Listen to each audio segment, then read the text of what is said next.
Another rest day, another vlog. Hello, minasan. For today's vlog, we'll do some cleaning. Yes, we'll do the cleaning. How unsa ba?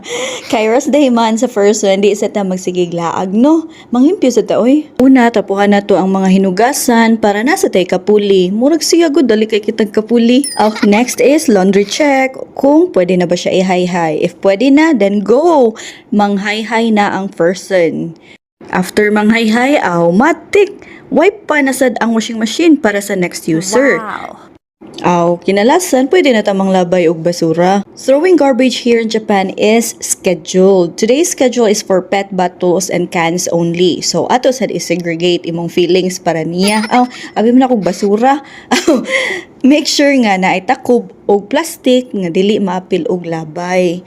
Kay adto jud na siya main sa basurahan, dili sa pet bottles and cans. Tanawa ra gud na Ato sang kuan kay naaman na dito sa plastic.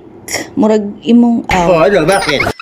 kuan sa na nato i-segregate na nato din ha.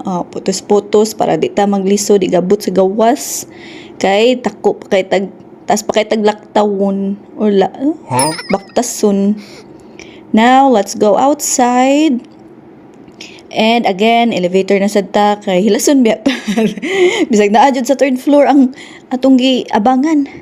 Sige, go now. Look at that.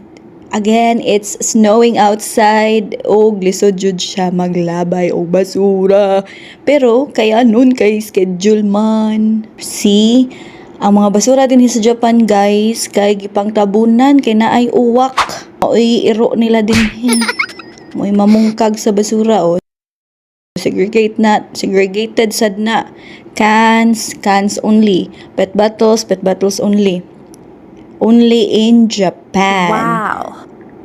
So that's it for today's video, guys. I hope magkita-kita na sad ta sa sunod nga video. Matane!